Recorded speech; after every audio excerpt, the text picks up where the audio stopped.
Carson's Corner is a black LGBTQ-owned small business.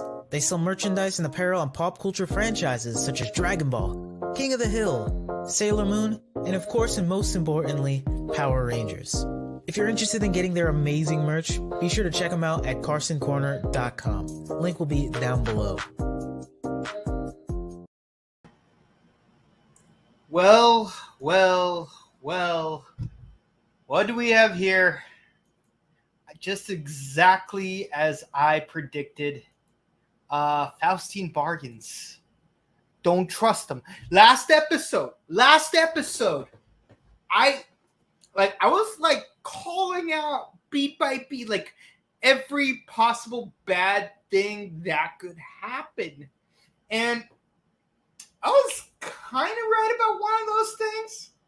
Just not exactly how I predicted it, which is kind of like how Faustine bargains work. It's like you get what you wished for. You're just not going to get it the way you wanted it to. So I called it. Just not 100% exactly how I expected it. So, for those of you who don't know, okay, first of all, let's do a bit of the housekeeping. Welcome to the Rider Time podcast here on the Morphin Network. It's Morphin Time all the time. I'm Mike, aka TimeRider Zero, your host, and we are covering the one, the only Kamen Rider Geats episode 43. Genesis 5. His name is Gya-Go. What'd you guys think about this episode? Did you like it? Did you hate it?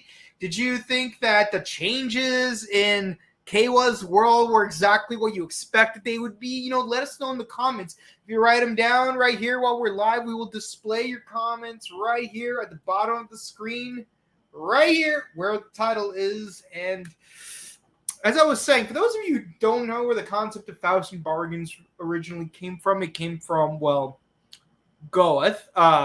Goethe is the name of a Germanic poet, and he wrote a lot of awesome poems. There was even a character from Seven Deadly Sins named after him, hence the character Goethe from Seven Deadly Sins.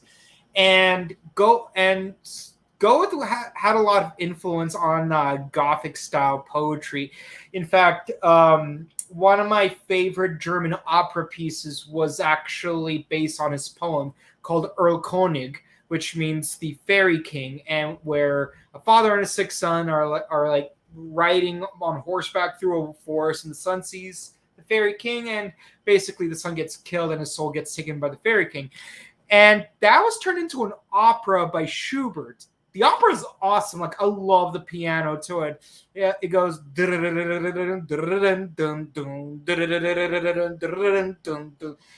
it has its own weapon in Bayonetta named after it. Well, actually, it's not so much that the weapon is named after it, it's that the golden hymn that is used to create the weapon is named after Erlkönig. But that's not the poem that Goethe is most famous for. He is more famous for writing Dr. Faust.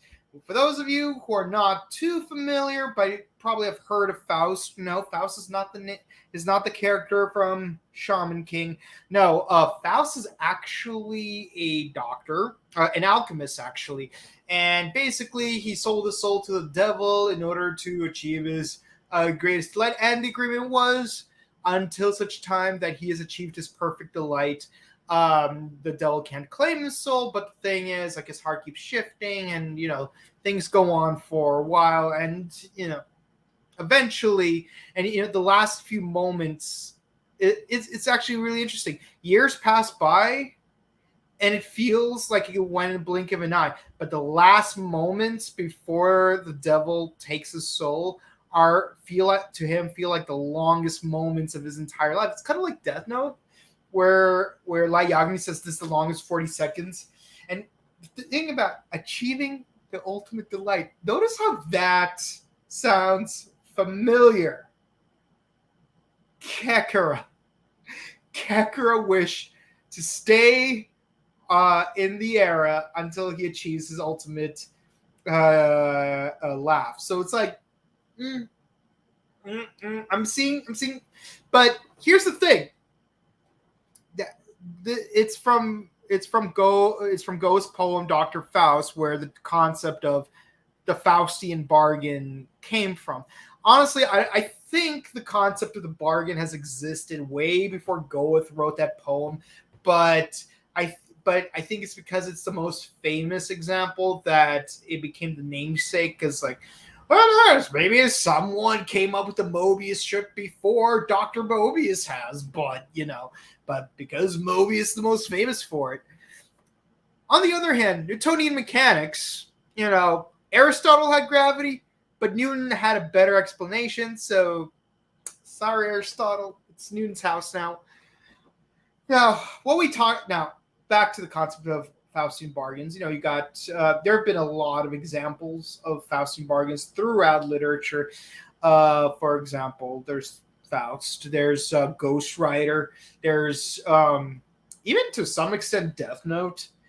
But here it's even in Kamen Rider we have Faustian bargains because here's another example of a Faustian bargain. Power Rangers Lightspeed Rescue. Diabolico promised to save Ryan, but the condition was that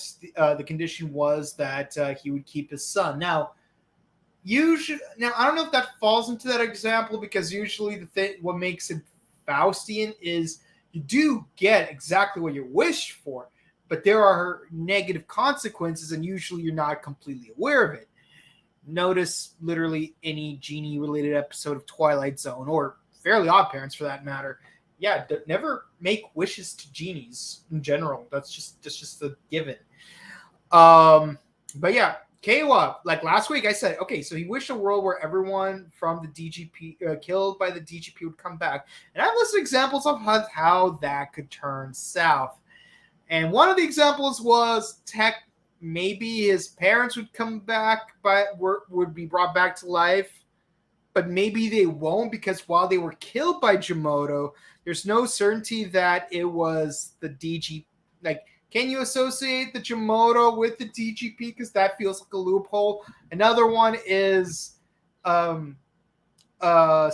was killed by Buffa, but it wasn't technically part of the DGP when he killed her. So there's a chance that she might not be brought back to life.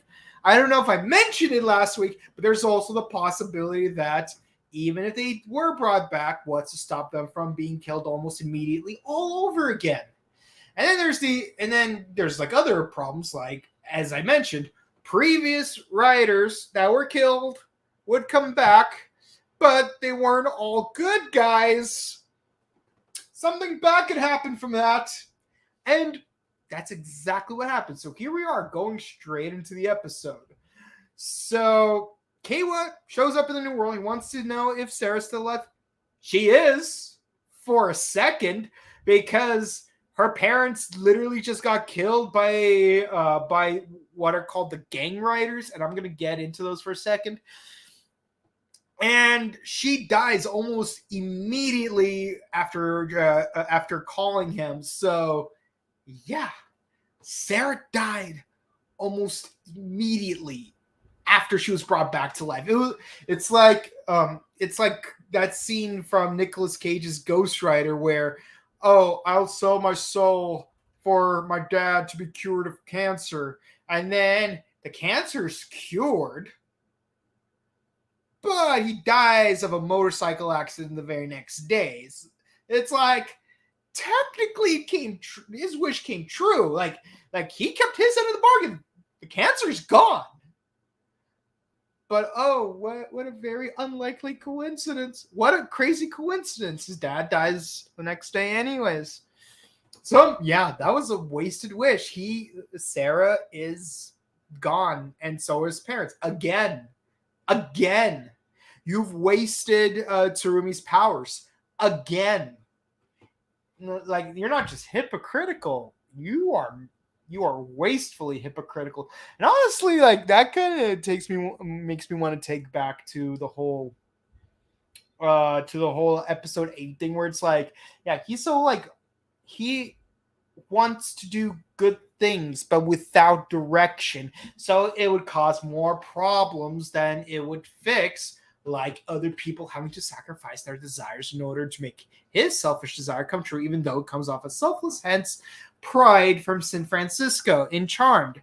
He let his pride take over, and now people suffer because of it. In fact, you could even argue that things are worse than before because you got gang riders taking over the city. Basically, it's a riot. Long story short, it's a riot. And yes, the leader of the gang riders is Kamen Rider Turban. His motif is a wild boar. I don't think we've ever had a boar-themed rider, but, now we do. And the weird part of it is, his name is Kirito. I'm not a fan of Kirito not from this show, but I'm also not a fan of Kirito from Sword Art Online. I mean, if you like SAO, more power to you. I'm not a fan of SAO, so there it is. I mean, thankfully, we got something witty. That's all I have to say in the matter. So, huge riot ensues, and one thing that made me very surprised is this scene right here. Yeah. Ace can restore stuff. And I don't know what to think about this. You know what's coming, right? You know what's coming, right? Who else do you know that has the power of retropy? Yes. Josuke Higashikata. Freaking Ace Yukio pulls a crazy diamond and he restores a pillar back to the way it's supposed to be so people don't get crushed. And not gonna lie though, as overpowered as it is kind of cool. Like freaking, if it wasn't enough that he has the powers of Yoko Karama, he also has the powers of Crazy Diamond.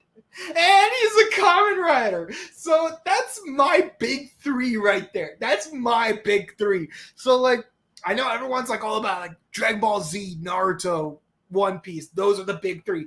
No, see, my big three are Shotaro Shinomori, Yoshihiro Togashi, and Hirohiko Araki. Those are my big three mangaka. Those are my three most favorites.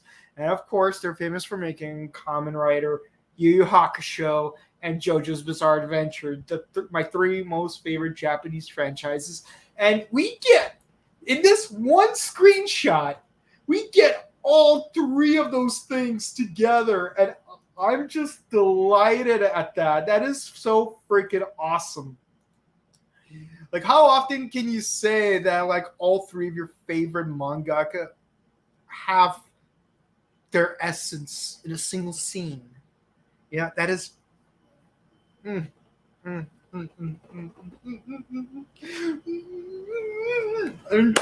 just super giddy about that. You know, it's.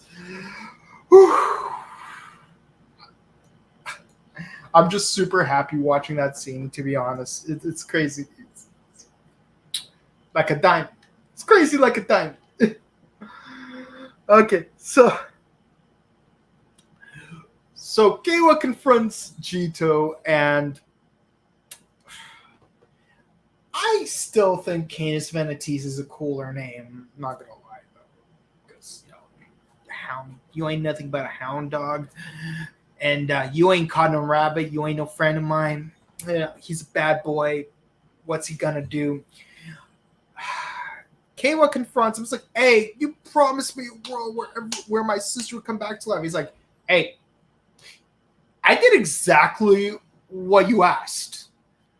You did make a world where your sister and parents came back to life. But how was I supposed to know that freaking Kirito, aka Kamen Rider Turban, and yes, the name is written in English, so it's confirmed his name is Turban, would show up and kill everyone? Like, I didn't know this was gonna happen.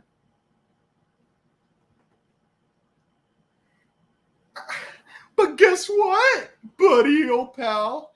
You could always use the power of Tsurumi in order to create another new world. Yeah, no, like this is where like the plot is lost on Kayla. Like I know some people the plot is lost on the audience. This is where the plot is lost on the character. Kayla does not realize he made things worse. He's gonna continue making things worse. And boy, do things keep getting worse. So, oh, by the way, one thing I did not mention is, yeah, this costume, this helmet is, if I recall, based on Kamen Rider Mary's helmet. So, like, this is not uh, a new helmet. Like, this is one of like the reused helmet, and they have a lot of reuses of the same one helmet. Like they got Mary, Letter, Civet, this dude, and one more dude we're gonna mention a bit later. And I'm thinking, how many times are they gonna reuse the same helmets? Do they have multiple copies of the same helmets and then just like modify them as they go? Because we never see the same helmet used twice. Like we never see Ginpen and Kalo and Natch Sparrow together. We never see Punk Jack, Shiroi, and Dupon together. We never see Lopo, Groovy, and the Dalmatian dude together. Like, I want to see all of these helmets come back like together. Also, we still haven't seen, White Tiger and Black Panther. Like, we still need those two guys. Seriously, we need those two helmets back. Come on. But yeah. So, true to Dark Knight Rises fashion, the rioters, the gang riders, they create a prison break, and you know what that means. It means that a bunch of prisoners are coming out. Prison break. It's Dark Knight Rises. Okay, I'm not gonna sugarcoat it. It's Dark Knight Rises. Yeah. He's like, and now the city belongs to you. I don't know why Bane does that in the movie. I just think it sounds really silly, and low-key he does kind of sound like Adam Sandler. It's like, are you accept this resignation? No, the city belongs to you. That scene always feels so silly, man. It always feels so silly. Like, I know it's a serious thing, because like if it happened in real life, this would be terrible. But dang, like freaking, like the fact that it happened, the way it came out, like no, like I'm not trying to hate on Tom Hardy. Like Tom Hardy was a threatening actor as Bane, like as far as being physically imposing. He did a great performance in a lot of roles he played, and I even liked him as Eddie Brock. Okay, like I know a lot of people give Venom hate, but I liked him as Eddie. Like it was not bad. Some scenes, like could have been choreographed better, but hey, no, Tom Hardy was good. But this dude, he's like, hey man, I broke you out of prison. Shouldn't you be like grateful or something? And of course, let me do the thing.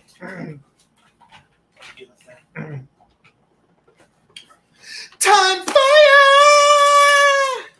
is like, oh, you think this gives you power over me?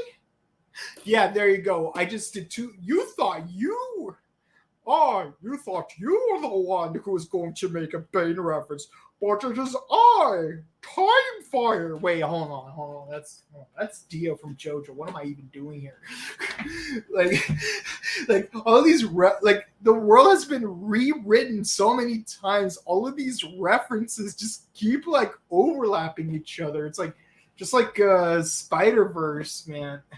I mean, next thing she's gonna say, and next thing he's gonna say, she's got 24 hours. You've got 24 hours.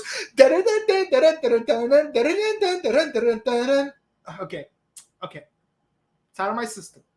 Don't worry, guys. It's out of my system. But I do have a question though. With all these prisoners rioting, I do have one thing I need to ask.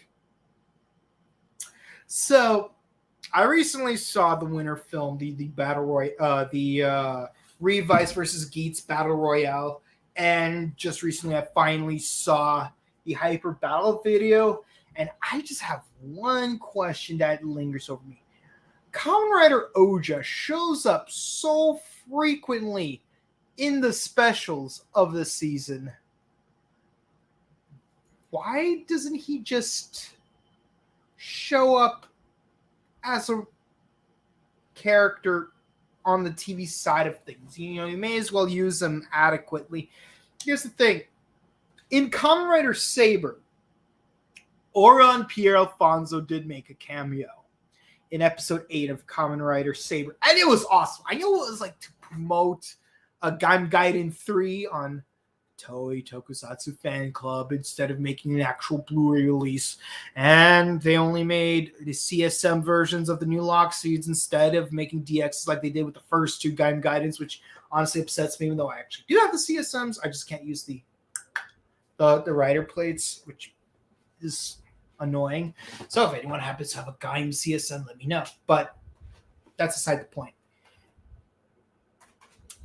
If you have access to the actor to make so many cameos, and honestly, Oja shows up really frequently. Like he showed up in Xaid, he showed up in Decade, he showed up in Geo, I think.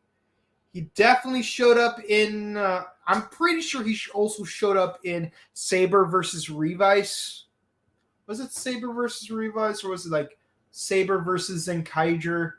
But definitely that movie where like Shotaro Shinomori as a kid shows up, and would eventually become Kamen Rider Gene.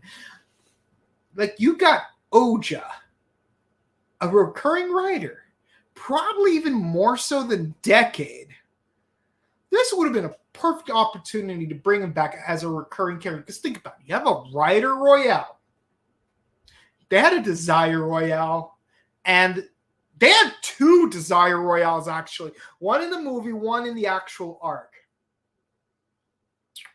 Why not just make him a recurring character? Heck, technically he was killed in the DGP from the movie.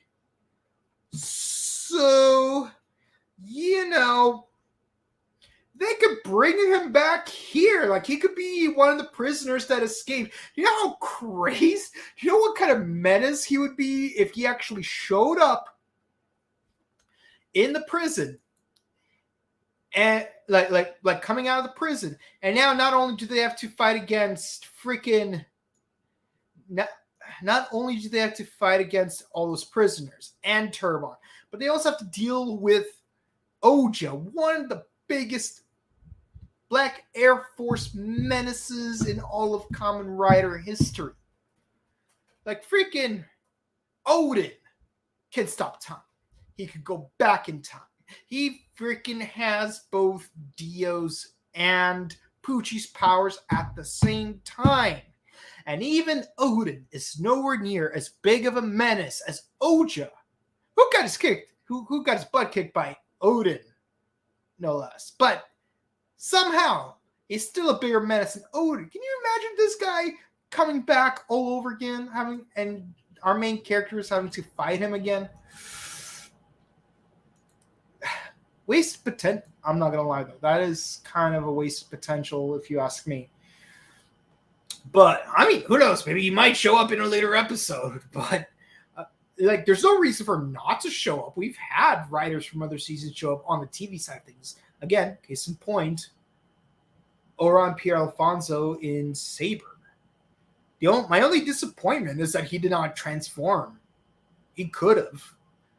And, he could have even, taught Kota some moves. Not Kota. Kota's the main character guy. But you know what I'm talking about. He could have taught Saber and Blades and Espada some moves because he's got two swords. He's a gladiator. He's Mr. Dangerous. Speaking of Mr. Dangerous, KY storms in to the Rider Gang hideout, and what's crazy is that he instantly murks turbine. Like the fight, to say the fight didn't even last long would be an understatement.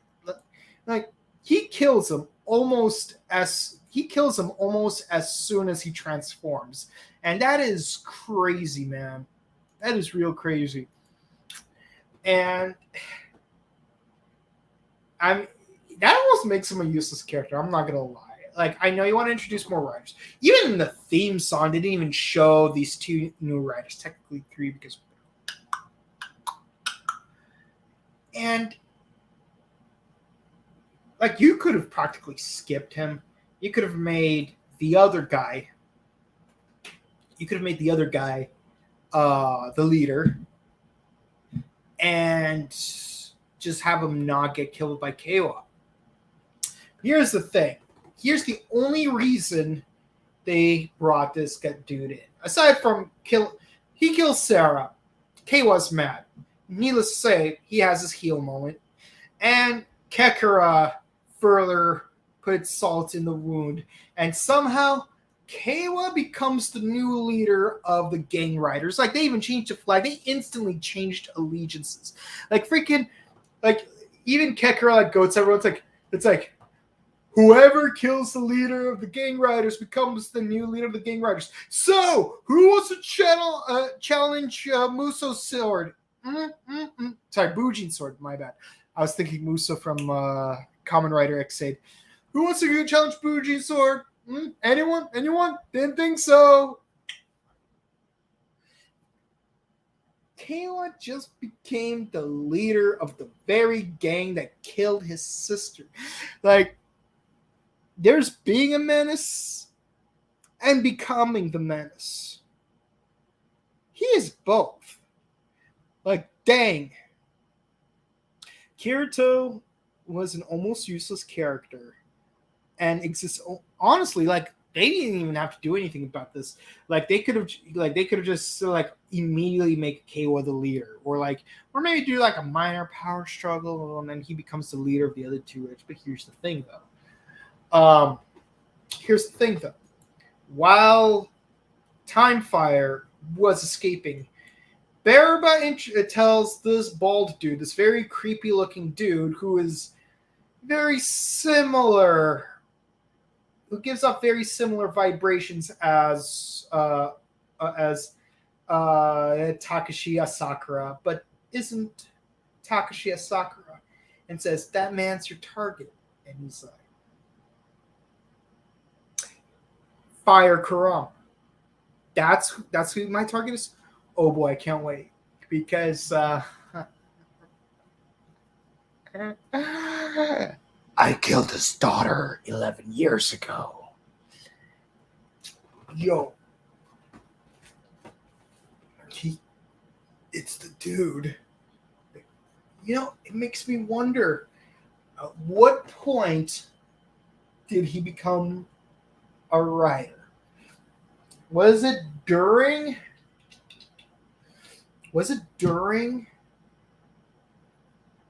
the time that he was convicted? Was it after, before? Because there's several ways this could play out. Either option number 1, he was a writer, he retired, he kidnapped Akari, and then procedural stuff happened. Option 2, he kidnapped Akari and killed her while he was still a writer, and then he was forced to retire. Option 3,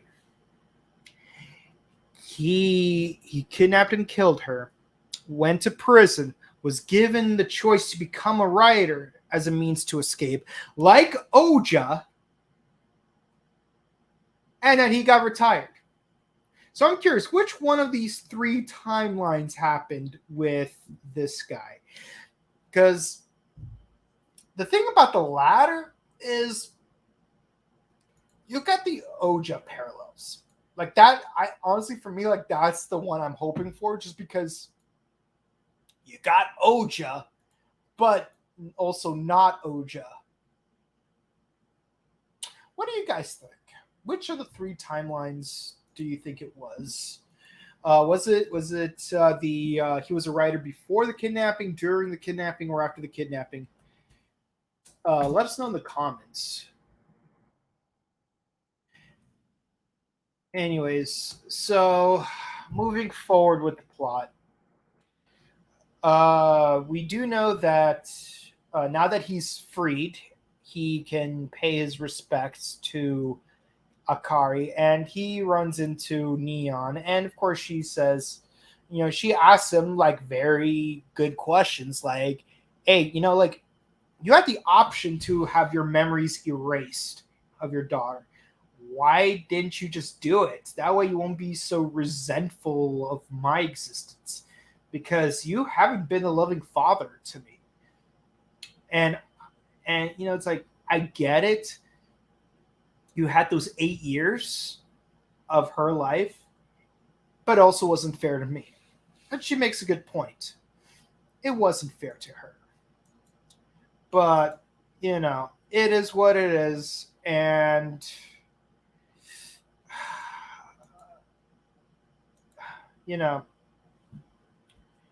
I'm just, I was really hoping that they would take more time to ferment this relationship, because they kind of left in the back burner, but it is what it is. I don't know what to make of it, but what is important is that Brawley, which is the name of the guy who escaped from prison, they catch on. It's like, oh, so he had a second daughter. So naturally, he kidnaps her. I'm surprised she doesn't put up more of a fight, but again, she's not Nago anymore. Oh, and also they said that he has no way of turning her into a Kamen Rider again because he's out of resource. Again, feels like a dramatized me video. One scene that they could have definitely cut out. One scene that I do not care for is seeing Daichi in the hospital. Moving right along. Okay, fine. I'll go into it briefly. Because the previous world was erased, no one became part of the tree of knowledge. Therefore, he no longer has the memories of the people that he consumed the fruits of.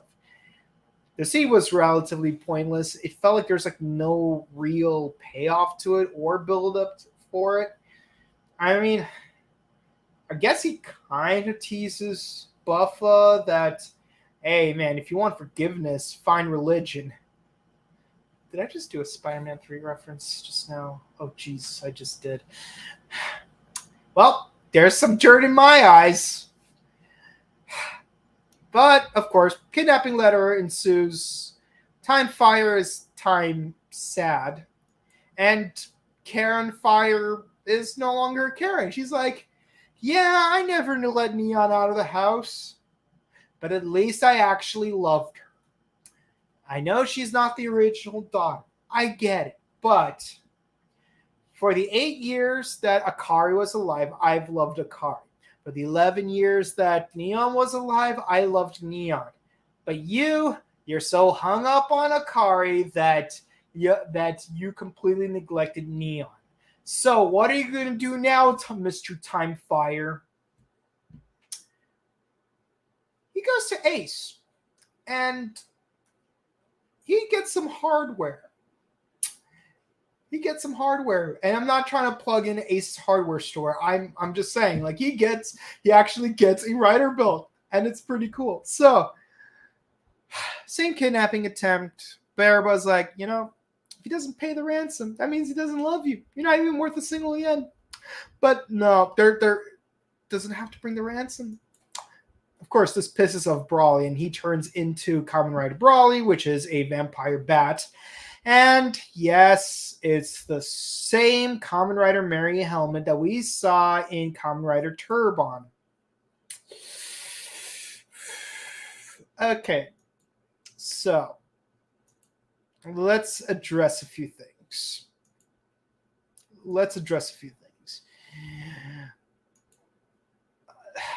I mentioned before that we don't see the same helmet archetypes used twice. And that has been bothering me a little bit. But here's where it comes into play. Did they seriously just kill off Turbon just so that they could just recycle his helmet almost immediately? Then just as immediately redo it just to become Kamen Rider Batman. Next level lazy. I mean, it might be lazy, but it's still a brilliant episode. So. I'm not saying the episode itself wasn't brilliant. I'm just saying, like I know that like the production usually have like multiple copies of the same helmet for the same rider. So I don't know why they have to just take the original helmet and keep retooling it over and over. Because they have many ideas. I don't know. Because I would say the one thing that disappoints me the most about this episode, and keep in mind, this episode has very little to disappoint me, other than the fact that, you know, we very well could have had Oja here, but we didn't. I'm glad that I can't. Oh yeah, just let you know, my voice is out, so I can't do the time fire thing. But he's back. Don't worry, I already did. That's all that matters. He's back. Okay. Like, I have no notes. This episode literally needs no notes. It is all types of messed up. Like, and like, I love like in the. Was it the previous episode where we reused Build's warehouse scene where he was hazard mode for the first time? I think it was, yeah. Yeah, and then this episode we reused the Gaim dance stage as gang territory, like this is Durarara. Yeah. Man, yeah, Durarara. Yeah, honestly, yeah, because I forgot why the main character made the dollars in Durarara, but no, wait, actually, no, that's not the comparison I meant to make. Well, they have the color scheme. It's the yellow scarves. Yellow scarves. The yellow scarves was created for revenge, but then they became the very bad guys because they were blue. No, wait, yellow collars. They fought against the blue scarves, but then the blue scarves joined the yellow collars. So now the yellow collars are evil. Yeah. Man, I need to rewatch that show. It's a fantastic show. Yeah, you know what's funny? It's like when I usually refer to season 1 as drr, and I refer season 2 as drr, drr. Look, it says Durarara times 2, so you know. Drr, drr. Proud of your dad joke there today. Proud of your It's been my dad joke for like a decade now, so. So yes, I am pretty proud of it. Yeah. But speaking of dad jokes, you know what isn't a dad joke? The fact that he went to the place his daughter died, the guy that killed his daughter. Why? Baraba, sit down. Stop it. That's why. I'm so upset. I can't even yell. That's why I'm more upset I can't yell. But you know what's really cool? Fantasy. Not tattle fantasy. No. But funny you should mention Tattle Fantasy because the armor is retooled from the Tattle Fantasy armor. Oh, and the helmet is retooled from Kamen Rider Seeker. Really? Yeah. Learn something new every day. Like I also learned today that Archimendel can rap. Really? Yeah. We just finished up covering K-pop, and our extra bit is just covering up whatever stuff came out. So we covered some Kamen Rider Geats stuff. And the new music video on Avex's official YouTube channel had Live for the Moment, sang by Geats and Gene, and Odds and Ends, sang by Buffa, Baraba, and Daichi. And in the rap portion, had Archimendel rap. Dang. Yeah. It's crazy. I still can't get over the fact that the mentor from Kira Major's the pineapple apple pen guy. That is the only thing. That is what got me through Kira Major. It's like he doesn't even look like himself from the music video. Yeah, no. Like as long as they referenced it a couple of times, I'm happy. Other than that, no, that and obviously Geki Ranger. Geki Ranger, that Pen Pineapple Apple Pen, Geki Ranger. Not a lot really got me through Kira Major except for booze.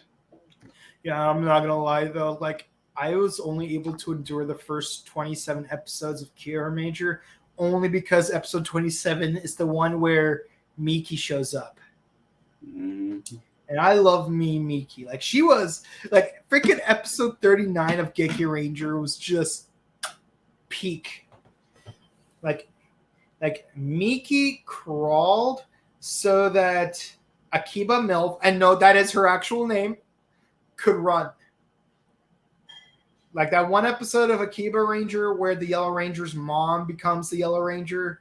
Like her actual designation on the show, I kid you not, is Akiba Milf. I'm not even trying to make a sex joke. I'm not mad at it though. I'm not mad at it though. I know. I'm just letting the audience know that that's the actual name of the character. Y'all gotta watch Akiba Ranger, dudes. Yeah. You know, I always imagined that there should have been a third season called Akiba Ranger's Son. And like one of their themed episodes and one of their tribute episodes would be Son Vulcan. But they're gonna have a fourth Ranger as the sixth Ranger archetype. So it's like, how can we have a Son Vulcan tribute episode? There's four of us. It hurts to laugh a little bit too. Like, yeah. And then if there was a fourth season, like they would add a Kamen Rider to their team named Akiba Rider, and like basically he's a Kamen Rider fanboy. And when you combine all four seasons, you'd have 50 episodes. Yeah. See, Toei, we're giving you ideas. Nah, Toei just steals from you without you knowing. That's true. Honestly, like that is like high key true. I would know. They've stolen from us so many times. You think Kamen Rider Gates? You think that was a thing? No, we were a thing first. Yeah. Yeah. No, like, and also like, who do you think like the premise was based on? Yeah. I mean, my home country. Yeah. Anyways, no. Like they actually said, you know, like we like a lot of ideas that we put into Kamen Rider Geats were based on, you know, our solidarity with Ukraine. So it's like Gate Geosecondary. I can't even. I was just mad when I first saw his name. I'm like, you rat bastards. Mm-hmm. We're right here. Where's our check? Mm-hmm. Like in 5 years. You know, I had an idea for a video game themed Kamen Rider called Kamen Rider N. And yes, the name is low-key based on Captain N.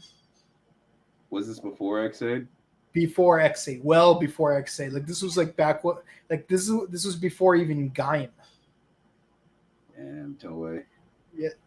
It's freaking Toei. And it was cool too because there would be like characters called gamer sprites, and they're like based off of like actual video game characters, and like the three sprites that would like mainly accompany him would be based off of Mario, Link, and Mega Man.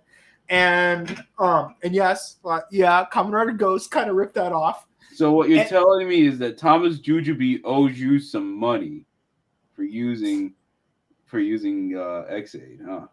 Yeah, and on top, yeah, like even like he blows into the cartridges to like use his belt, and you know, and the thing is, it's like he would like absorb like bad guys and turn them into game cartridges, that looked like Game Boy Advance slots, and like he would use them for special abilities. Like for example, and he would actually use the a cartridge based on Kirby to do it.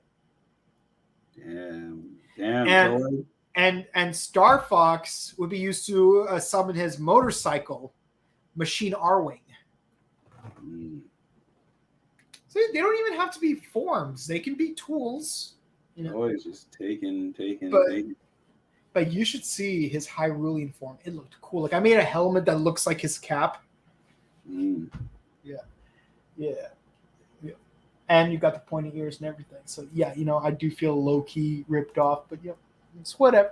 At least you kept blowing on the cartridge thing. Ooh. So yes, this is very beautiful, and he could summon spellbinding circles. Like Wolverine, those claws. Oh. Yeah, and of course then Bear, and he's overpowering Brawly at first, but then Baraba steps in, and Kekra tries to interfere. You ain't ruining my fun, but then Geats is like, I'm the big three. I literally am the big three. Which I already pointed out. By big three, I mean Ishinomori, Togashi, Araki. I was thinking big three, that big three. No, not that big three. I'm talking about this big three. Freaking, he's Yoko. He's a Kamen Rider with the power of Yoko Karama, using Crazy Diamond to restore stuff. So that is my big three all in one screenshot. So yeah, Mr. Big Three, just killing it. And it is beautiful. So very beautiful. Whew. Well, if we want to be extra, Johnny Young Bosch is also the big three because he voices Ichigo Kurosaki, playing Kamen Rider Forze in the Bleach movie. He's also in Naruto and One Sasori. Yeah. No, Johnny, they play Sabo in One Piece. He plays Broly in Dragon Ball Super, and he plays what's his name? He plays Sasori and the tuning exams instructor. Oh yeah, he does play Hayato. Not Hayato, the other dude. He was on a team. He was on a team with Ebisu. That's all I remember. Yeah, he's in the big three. Yeah. Johnny Young Bosch is in the big three. Bleach, Naruto, One Piece. And he's technically a Sentai because he's a Power Ranger, and he is now in Ultraman.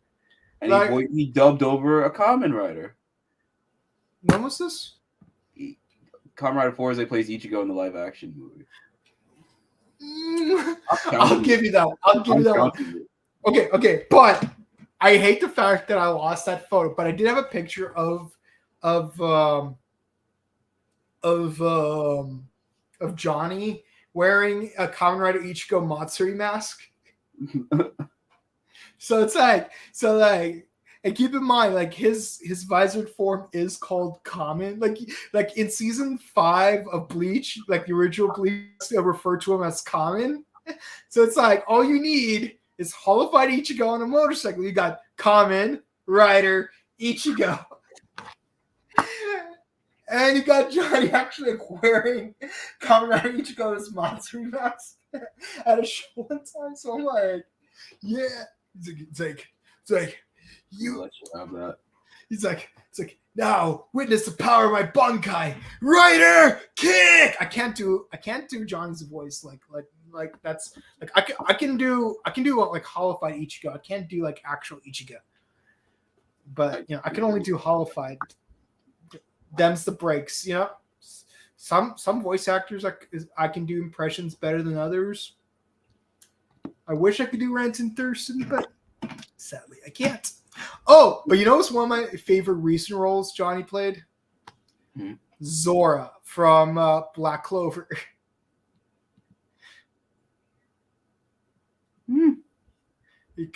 Oh, wow. He's also wearing a mask. But here's the crazy part. There is an episode that ends with him saying, "I'm just a passerby wizard." So I was like, Johnny Young Bosch as Kamen Mahotsukai Decade.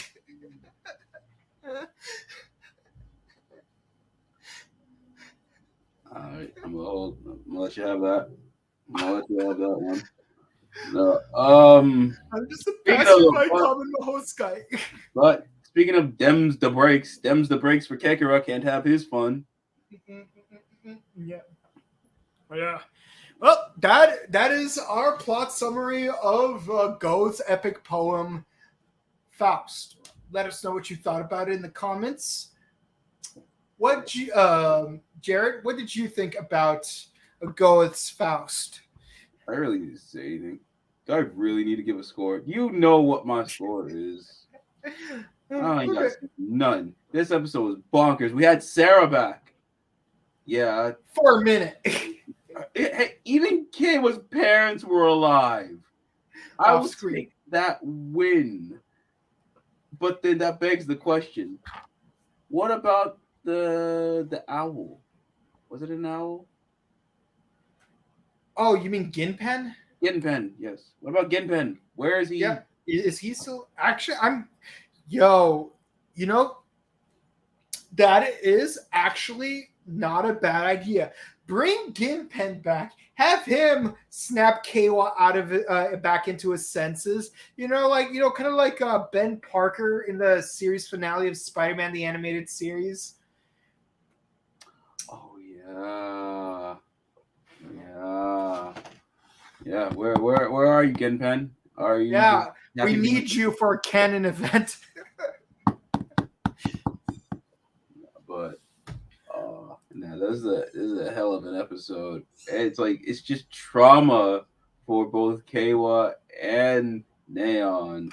You get your sister back, you get your whole family back, and gone in an instant. And now you're a gang leader and a dancer. I'm actually curious about something. So earlier, I had the idea that a Neon would get her new form by having some kind of like connection to her sister, Akari. Like somehow Akari would somehow show up. I imagine like as like a fantasy thing, and like she would give her some kind of encouragement, and she would like manifest she would manifest, and she would like resonate with Ace or Tsurumi to create her final form. But now you've given me the idea of like, if Keiwa's parents are back, doesn't that mean Akari's also back? Because if she was killed by a rider, and keep in mind, I was going through. Was he a rider originally, or was he just given the power just to cause some? That's one of the three. That's one of the questions I've been asking throughout today's episode. Like, at what point did he become a rider? Was it before, during, or after he kidnapped and killed Akari? And if it's during, then technically she would come back. Now, here's the thing. I thought, what if Sarah wouldn't come back because of the fact that technically he's in the Helheim tree? Buffa wasn't participating in the DGP when he killed her? No, he did. He was when he accepted from Geats. Yeah. But also, what about Keiwa's parents? Because they were killed by Jamoto, which was during the DGP. Jamoto, like, how much would the Jamoto identify themselves as DGP? I know they worked with the DGP, but do they identify as DGP? Because the wish was everyone killed by DGP. Well, that was during a DGP. So, but yeah. So now I'm wondering, what if Akari shows up as an adult in physical form? Well, we'll have to wait and see, because I mean, like I said, it's just built off a lot of trauma for both characters. and it's messed up, and it's more messed up. We gotta wait. Yeah, it is what it is. So, what did you guys think of the episode? What do you think will happen next? Let us know in the comments. We'll display them down here. Nematrix92 says this episode was epic. Oh no! Nematrix, are you a Ben 10 fan? Because seriously, it makes me think of Ben 10. That name. Yeah, it does kind of remind me of, like by Valvin. Yeah, like I remember that dude. The dude becomes obsessed with chili dogs. Yeah, Albedo. Yeah. Oh yeah. No wait, by Valvin's the name of his. Wait, hold on. Species. There was a character named by Valvin. Like what? Who's by Valvin then? Because like I know that's the way I remember like the taxonomy for clams and mussels because they're bivalves. Like I think the bivalve is either the gray matter species or the crab species. Then I don't know. No, bivalvin is actually that water hazard dude. Yeah. Water hazard. I say watch Curly Artists from the Ink Tank. They have better Ben 10 knowledge than I do. Yeah. I just hey, whatever helps me pass that biology lab. Am I right? Yeah, right. I mean, like I remember I had an exam on electrocardiograms, and somehow, like, a mental visualization of someone using what's it called? Genesis drivers from Kamen Rider Gaim helped me on the test.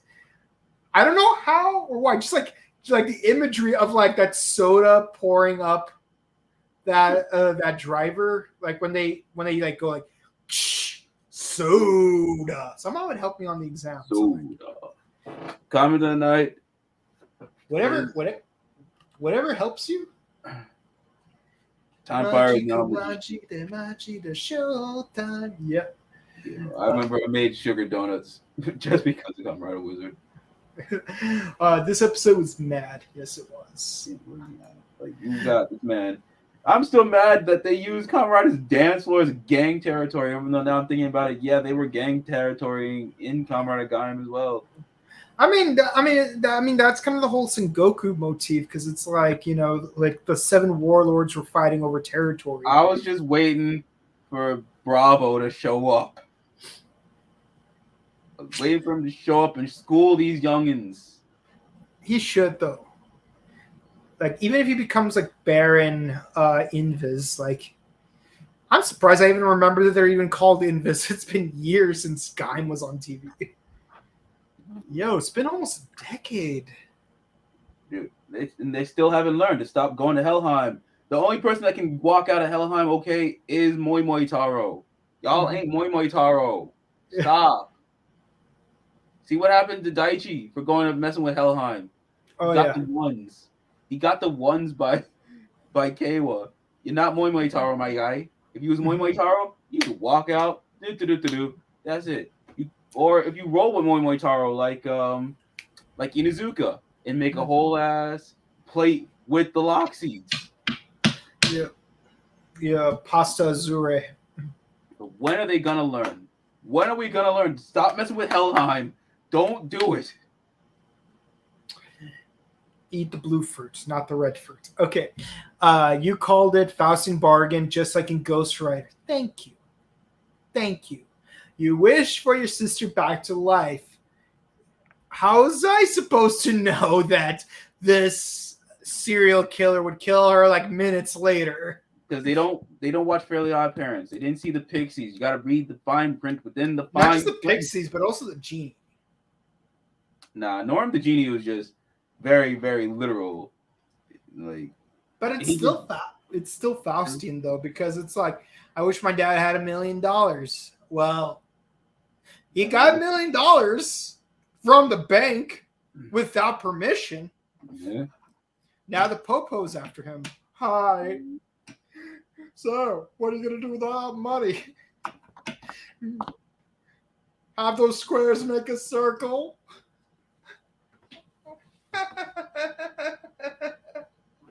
Oh my god. Crazy Diamond. Dora, dora, dora, dora, dora, dora.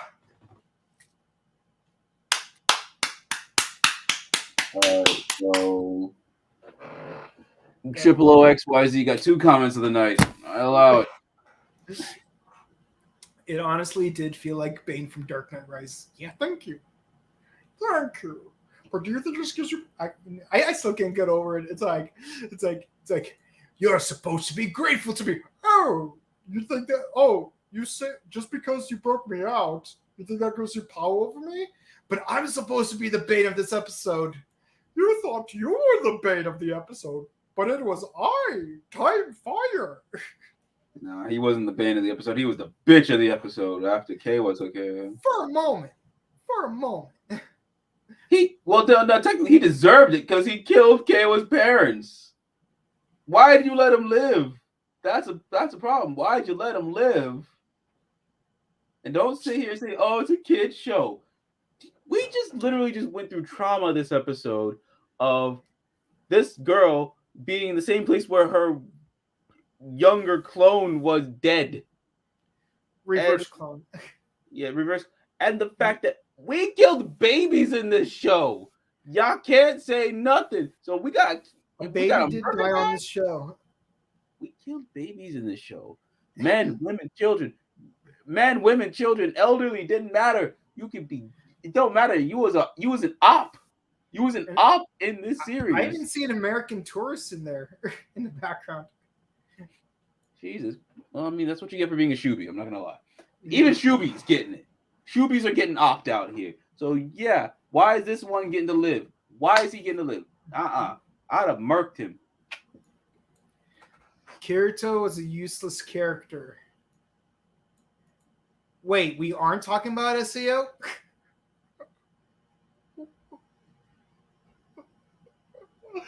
All right, I think that's where we're closing the episode. I'm done here. Kira became more the villain he was fighting so hard against. Yes, he's turning to the dark side. Or just doing what Buffa did. Yep. Kamen Rider, Batman. I mean, if you're talking about like 71 Batman as a Kamen Rider, yeah, I can see where you're going with that. 10 out of 10. Okay, cool. Mm-hmm. Well, that's it for the comment section. We hope you all enjoy watching this episode. If you did, please comment, like, and subscribe to us on YouTube, Facebook, Twitter, Instagram, and ding the bell icon to be notified of our latest videos. Heck, even if you didn't like the episode, still do it so you can continue not liking us. Just like how we ended up not liking Revice. I mean, I like my Revi figure. I still don't even remember how I got this. I think it was a birthday present or something. But I like my Revi figure. I like the Revi suit. I like. You like the Revi. Vice, not so much. He ruined Doraemon.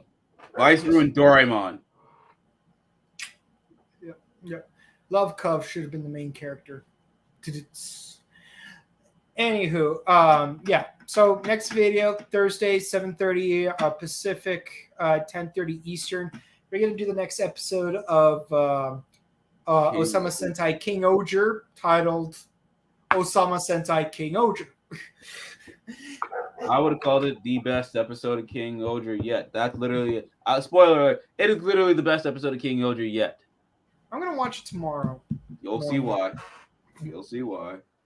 I mean, it's the first episode in all of Super Sentai. 47 seasons. Plus a Kiba Ranger to actually be named after its own season. That's not why. The moments in the episode are why. I get it. It's like we're just okay. There are 2 moments that make it the best. There were just 2 more missing, but I'm happy with the 2 I got. That's all I'm gonna say.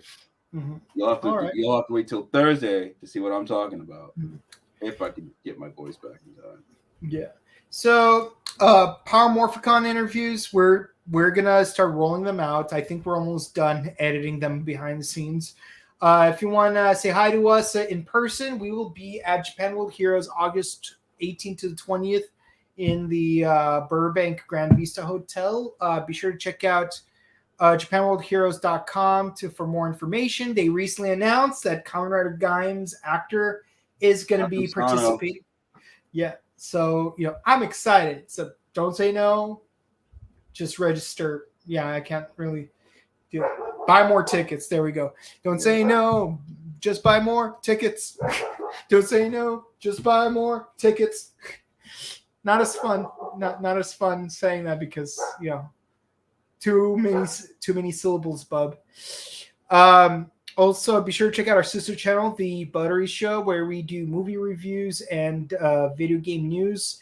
I think we're going to do an episode of Scrub Club Gaming Podcast this week.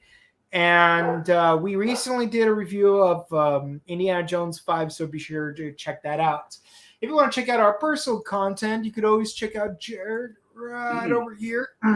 Oh, all right. I'm looking up Japan World Heroes right now. But yeah, you can catch us over at Henshingate, youtube.com/Henshingate, twitch.tv/Henshingate. We were just live covering K-pop.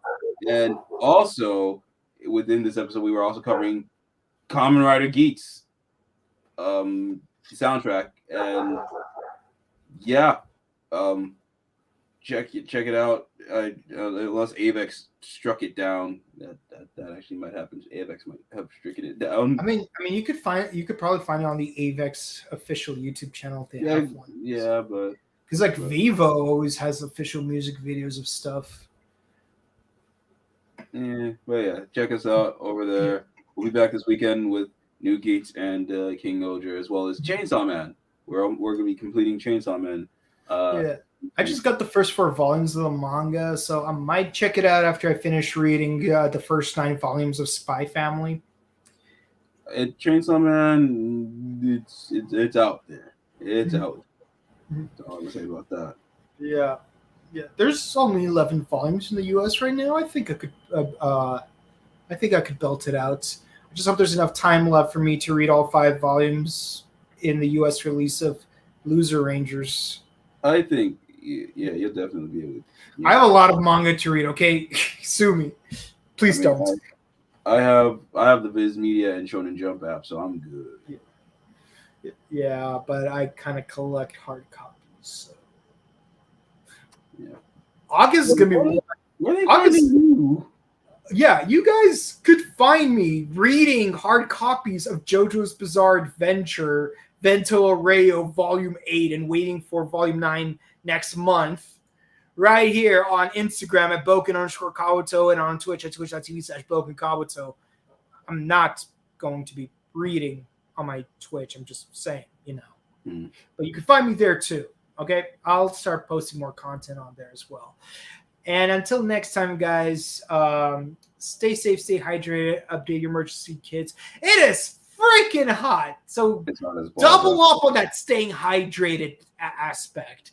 And wear appropriate attire. If you're gonna go out, maybe early morning or late night, but not super late night, because I don't want you to cancel out the whole stay safe part of the thing.